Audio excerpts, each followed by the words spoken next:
بخاری دامت برکاتہ العالیہ کے کہ وہ ہمارے ہاں تشریف لائے، اور میں اس موقع پر اپنے دوست اور مہربان ملک فاروق صاحب کا بھی شکریہ ادا کرنا چاہتا ہوں، اور دیگر ہمارے احرار کے جو ساتھی ہیں ان تمام کا شکریہ ادا کرنا چاہتا ہوں جنہوں نے ہماری درخواست پر حضرت کو دعوت دی اور حضرت ہمارے ہاں تشریف لائے۔ ہم دل کی عطا گہرائیوں سے حضرت کے شکر گزار بھی ہیں، اہلاً و سہلاً مرحبا بھی کہتے ہیں۔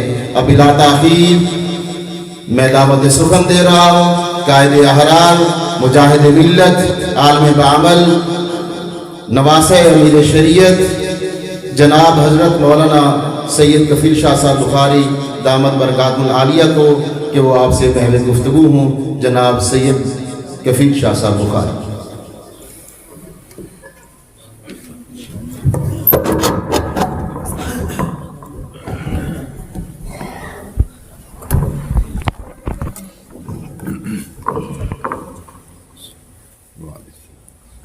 یہ ایکو نہ ہو، ٹھیک ہے، ہم کر رہے ہیں سیکنڈ۔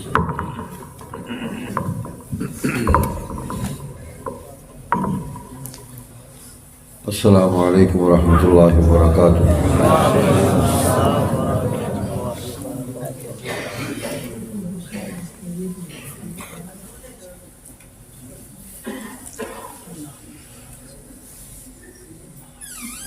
الحمد للہ وحدہ والصلاة والسلام على سید الرسل وخاتم الانبیاء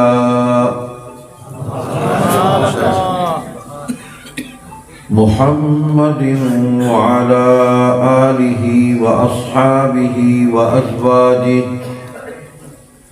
وذرياته وأتباعه وبارك وسلم تسليما كثيرا كثيرا.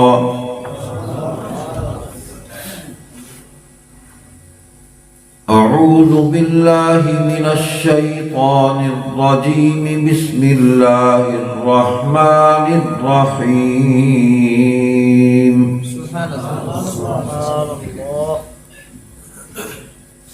إلا تنصروه فقد نصره الله إذ أخرجه الذين كفروا ثاني اثنين إذ هما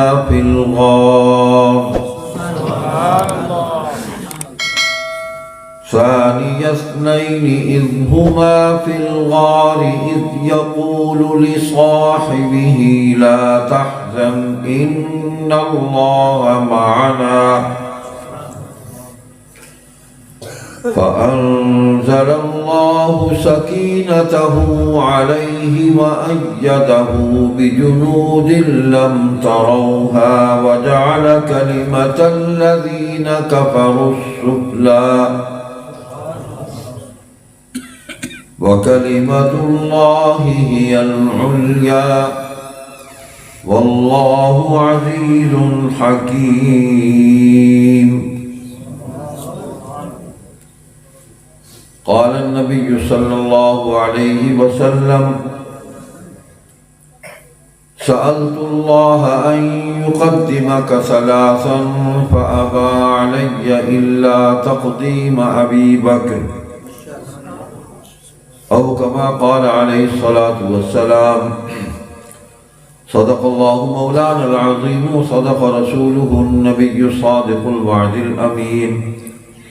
تمام حضرات ایک دفعہ درود پاک پڑھ لیں. اللہم صلی علی محمد وعلی آل محمد کما صلیت علی ابراہیم وعلی آل ابراہیم انکا حمید مجید.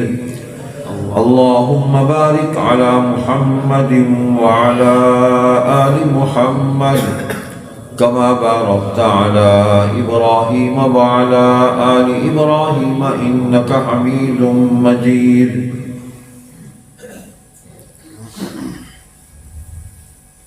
قابل احترام علماء کرام، طلباء عزیز، نوجوانان ملت، میرے بزرگوں، بھائیوں، آج کی یہ مجلس اسلام کی ایک جلیل القدر ہستی امیر المومنین خلیفہ بلا فصل رسول اول المسلمین امام المتقین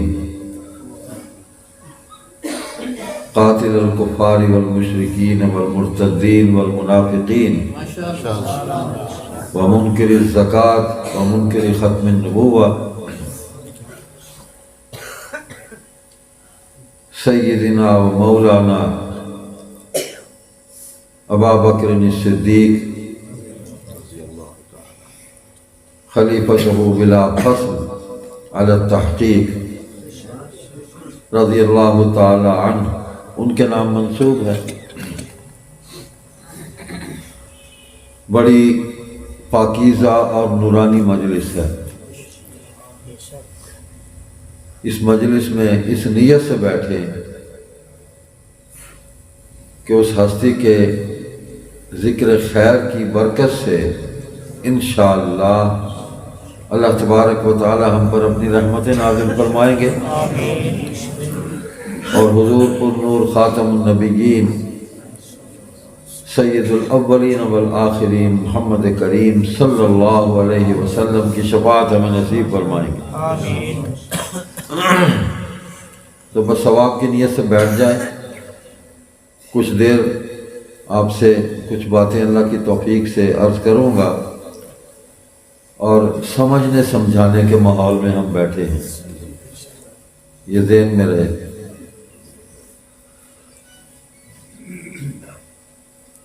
میں نے جو آیت کریمہ پڑھی، اللہ تبارک و تعالیٰ نے اس آیت کریمہ میں جہاں اپنے نبی اور رسول محمد کریم صلی اللہ علیہ وسلم کا ذکر فرمایا، تو وہاں آپ کے رفیق، آپ کے قدیم دوست، با وفا دوست، دنیا و آخرت کے دوست ابو بکر صدیق رضی اللہ تعالیٰ عنہ کا بھی ذکر ساتھ فرمایا۔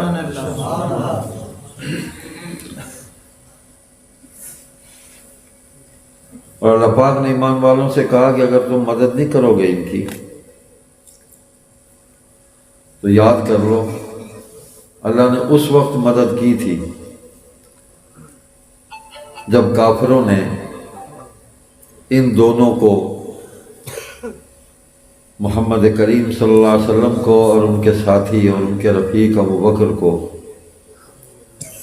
مکہ سے نکالا تھا، اور کافروں کی ساری سازشیں اللہ تعالیٰ نے ناکام بنا دی تھی، ان کی باتیں اللہ تعالیٰ نے سب الٹا دی تھی، سب نیچی کر دی تھی باتیں، اور اللہ کی بات اونچی ہو گئی تھی، اور اللہ تعالیٰ نے حوالہ بھی ساتھ دیا۔ ثانی اثنین اذ ہما فی الغار، اس مکالمے کا بھی ذکر کیا، مقام کا بھی ذکر کیا کہ وہ جب غار میں تم دونوں تھے اور تم میں سے وہ جو دوسرا تھا،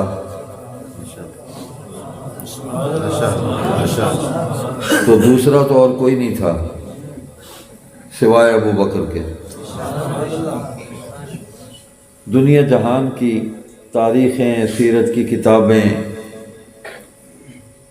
ہم نے پڑھ ڈالی، دشمنوں نے بھی پڑھ ڈالی، دوستوں نے بھی پڑھ ڈالی، سوائے ابو بکر کے دوسرا کوئی نام ملا ہی نہیں۔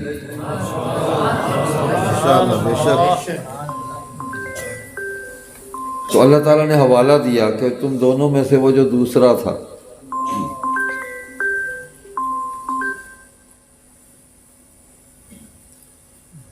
اور جب وہ آپ ان سے فرما رہے تھے لا تحزن ان اللہ معنا، ابو بکر پریشان ہو گئے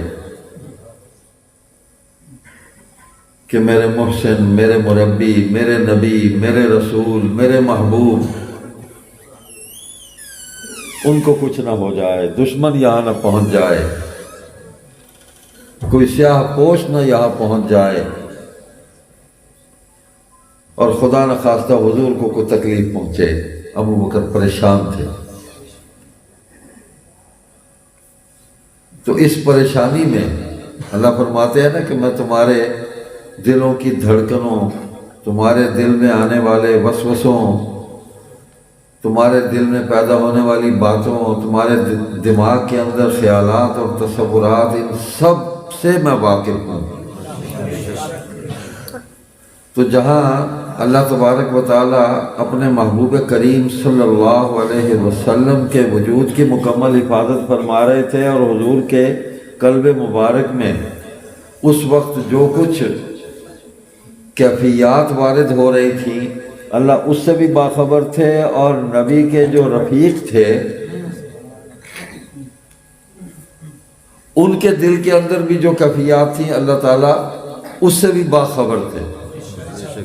تو اللہ تعالیٰ نے فوراً حوالہ اسی کا دیا کہ وہ غار میں جب تم دونوں تھے اور آپ جب اپنے رفیق سے یہ فرما رہے تھے کہ غم نہ کر، لا تحزن، پریشان نہ ہو، ان اللہ معنا، اللہ ہمارے ساتھ ہے، تو بس آپ کا یہ فرمانا تھا۔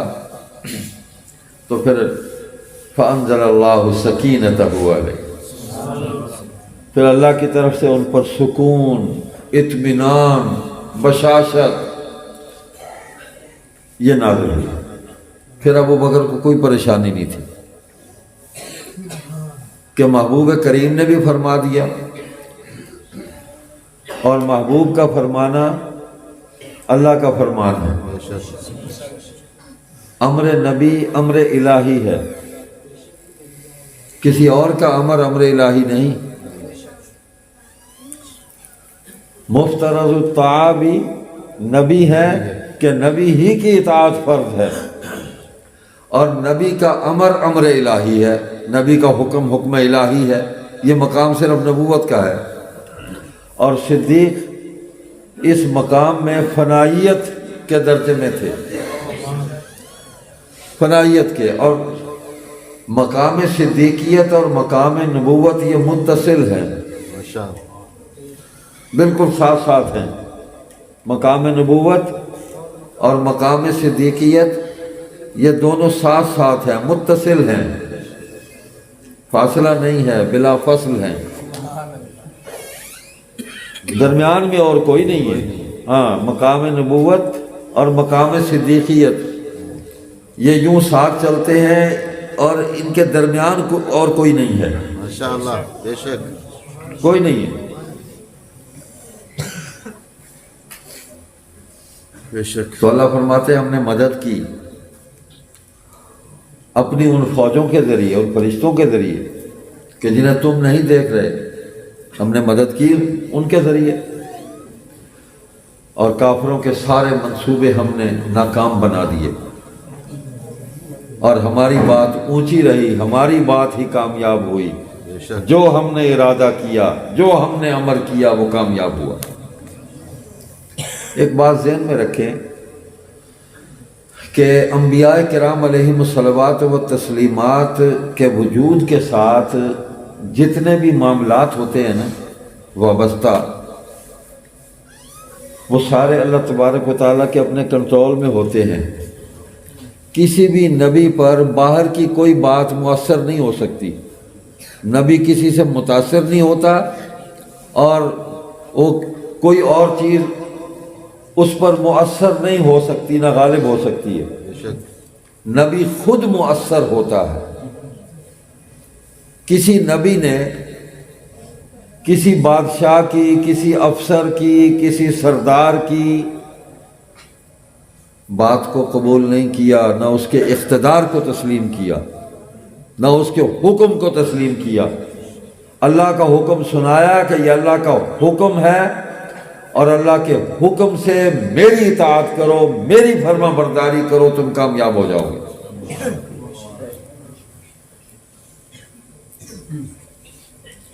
قرآن کریم میں ہے نا، اعوذ باللہ من الشیطان الرجیم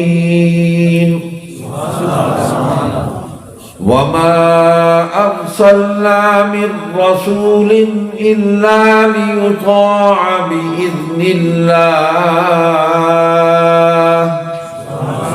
ہم نے ہر رسول کو اس لیے بھیجا کہ ہمارے حکم سے اس کی اطاعت اور فرما برداری کی جائے۔ حکم اللہ کا ہے، اور نبی نے کبھی بھی اللہ کے سوا کسی اور کی طرف مخلوق کو نہیں بلایا، اللہ کی طرف ہی بلایا۔ تو جو جتنے بھی معاملات ہیں وہ طے شدہ ہیں نبی کی زندگی کے، اس دنیا کے بھی اور آخرت کے بھی طے شدہ اللہ کے ہاں، اور ساری باتیں تقریباً اللہ تعالیٰ نے جو مخلوق کے لیے ضروری تھی ساری ظاہر کر دی، سارے معاملات بتا دیے، سارے بتا دیے تقریباً جو ہمارے لیے ضروری تھے۔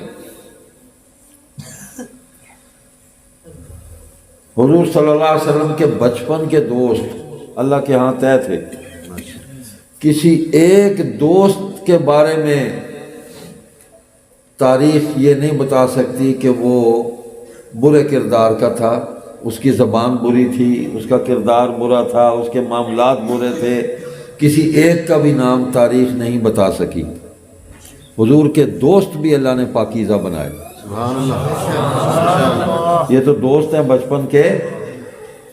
حضور فرماتے ہیں وَلِدْتُ مِنَ الْأَصْلَابِ الطَّيِّبَةِ وَالْأَرْحَامِ الطَّاهِرَةِ نِكَاحًا لَا صِفَاهَ، کہ اللہ تعالیٰ نے مجھے پاک پشتوں سے، پاک رحموں سے پیدا کیا ہے، اور میری پشت میں، میری جد میں کوئی بھی بغیر نکاح کے نہیں، سب کے نکاح ہوئے۔ اس جملے پر غور کریں، یہ مقام انبیاء ہے، ہم نہیں اس کی گواہی ہم نہیں دے سکتے، یہ نبی ہی ہے جو یہ کہہ سکتا ہے کہ جہاں سے میری نسل چلی ہے، میرا نطفہ چلا ہے، میرے وجود تک نہ میرے کسی باپ دادے نے اپنے جسم سے خیانت کی، نہ کسی دادی اور ماں نے اپنے جسم سے خیانت کی، میرے تمام جتنے بھی اجداد ہیں ان سب کی پشتیں پاک ہیں، خیانت نہیں کی وہ اپنے جسم سے انہوں نے، اور جتنی دادیاں ہیں سب کے پیٹ پاک ہیں، کسی نے خیانت نہیں کی۔ یہ مقام نبوت ہے، ہم میں سے کوئی بھی گارنٹی نہیں دے سکتا الا من رحم اللہ۔ تو یہاں تک تو اللہ تعالیٰ نے اپنے نبی کی حفاظت کی ہے کہ نسب کی حفاظت ہے، پورے نسب کے اندر حضور نے اپنا نسب بھی گنوایا، کہیں بھی کوئی گڑبڑ نظر نہیں آتی، بہترین خاندان میں رکھا، دوست بچپن کے دوست بہترین بنائے، تقریباً ہم عمر ہیں ابو بکر صدیق رضی اللہ تعالیٰ عنہ حضور صلی اللہ علیہ وسلم کے 2.25 سال چھوٹے ہیں، ہم عمری ہے، تو شروع سے ہی دوست تھے، دوست بھی اللہ نے بنائے، خود نہیں بنے، نبی کا کوئی دوست نبی نے خود نہیں بنایا، نہیں بنایا۔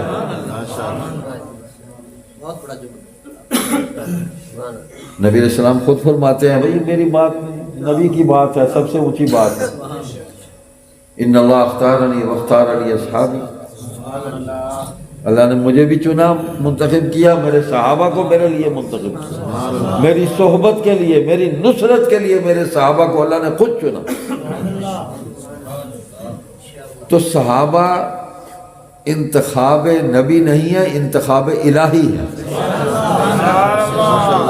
چن چن کے مختلف قبائل سے بندوں کو چن چن کے نبی کے قدموں میں لا کے ڈھیر کیا اللہ نے، یہاں بیٹھو، انتخاب الہی ہے، فرمان نبی ہے، میری تو بات ہی نہیں ہے، ہماری باتیں تو متنازع ہے نا، اس پہ تو بحث ہو جائے گی، مناظرہ ہو جائے گا، جھگڑا ہو جائے گا، لیکن اللہ کی بات پہ کیا کرو گے؟ نبی کی بات پہ تو جھگڑا نہیں ہے، ہم نے تو اللہ کو بھی نبی کی وجہ سے ہی مانا، تو اللہ کو مان لیا نبی کی وجہ سے، تو نبی کے صحابہ کو نہیں مانتے نبی کی وجہ سے، جس کو دیکھا نہیں اس کو مان لیا، اور جن کی زندگی میں نبی کے نورانی اعمال کی چمک دمک تھی، ان کے قدموں سے نبی کی چال کی روشنی جو ہے وہ بجلی کی طرح نکلتی تھی، ان کی زبان پر نبی کا کلام جاری تھا، ان کے اعمال میں نبی کی سنتیں جاری تھیں۔ ان کو نہ مانا تو پھر کچھ بھی نہ رہا باقی۔ تو دوست بھی اللہ نے خود چنا، یہ سب سے پہلا دوست ہے۔ میں پڑھ رہا تھا، مختلف روایتیں ہیں،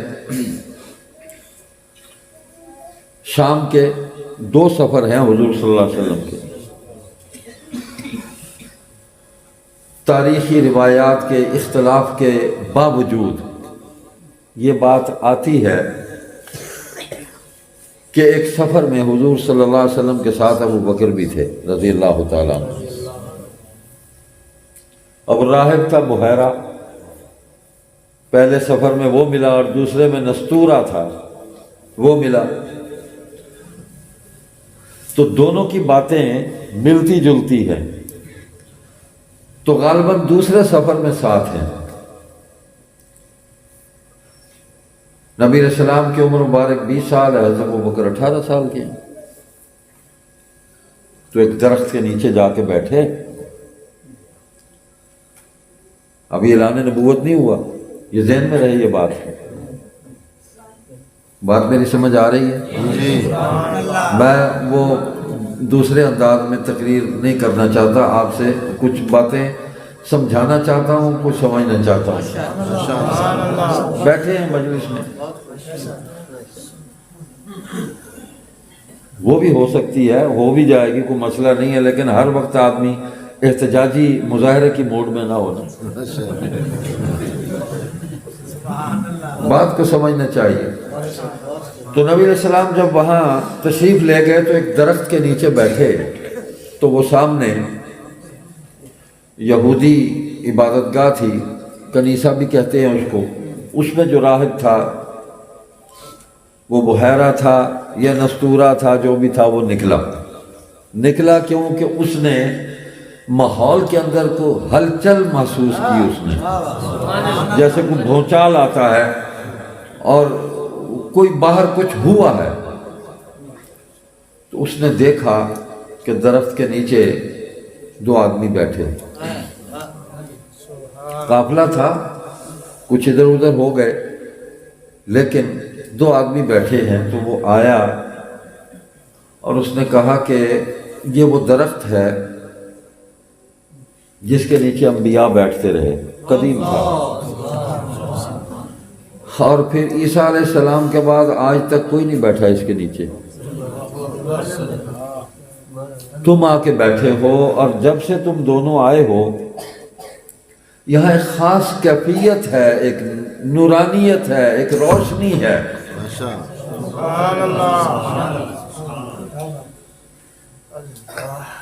تو اس نے ثانی سے پوچھا، ثانی اثنین کے ساتھ سے، یہاں بھی ثانی ہے، کہ یہ بتا یہ کون ہے تیرے ساتھ؟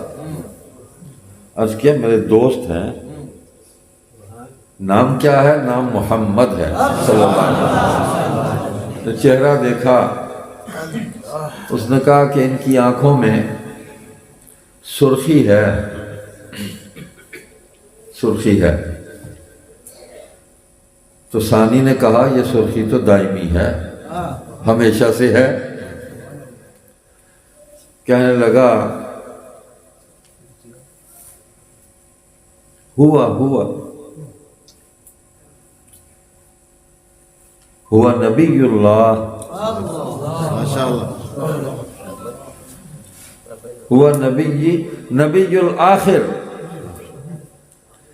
یہ نشانی میں نے کتابوں میں پڑھی ہے، اور جب سے تم آ کے بیٹھے ہو پورے ماحول میں ایک نورانیت میں نے محسوس کی ہے، جس کو میں بیان نہیں کر سکتا، میرے پاس لفظ نہیں ہے۔ کہنے لگا یہ وہی ہے۔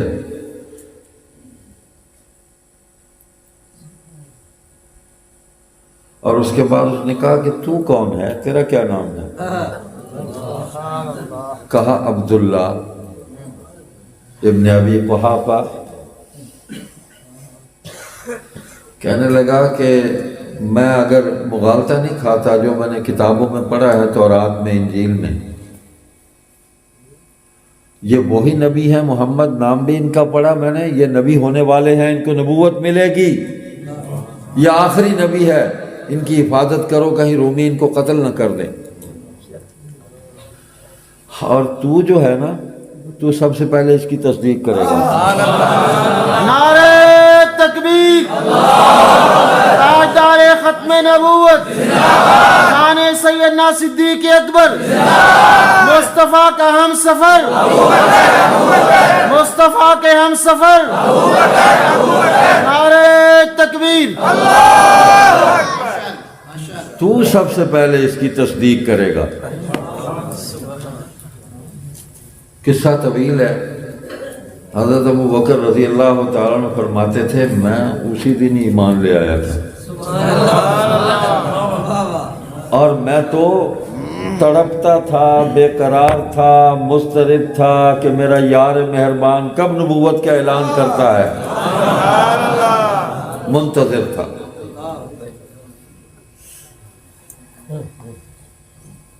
کتابیں ابو بکر نے بھی پڑھی تھی،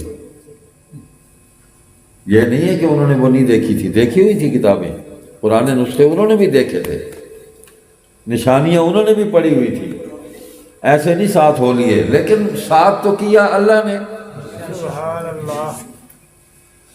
تو نبی علیہ السلام فرماتے ہیں کہ جب سب نے میرا انکار کیا، سب نے تکذیب کی، ایک ابو بکر ہے جس نے میری تصدیق کی۔ ادھر میں نے اسلام پیش کیا بلا تأمل، بغیر کسی غور و فکر کے، بغیر کسی سوال جواب کے، فوراً ابو بکر نے اسلام قبول کر لیا۔ تو وہ پہلے سے ہی دل میں ایمان لا چکے تھے اور اس انتظار میں تھے کہ کس دن نبوت کا اعلان کرتے ہیں۔ تاریخ بتاتی ہے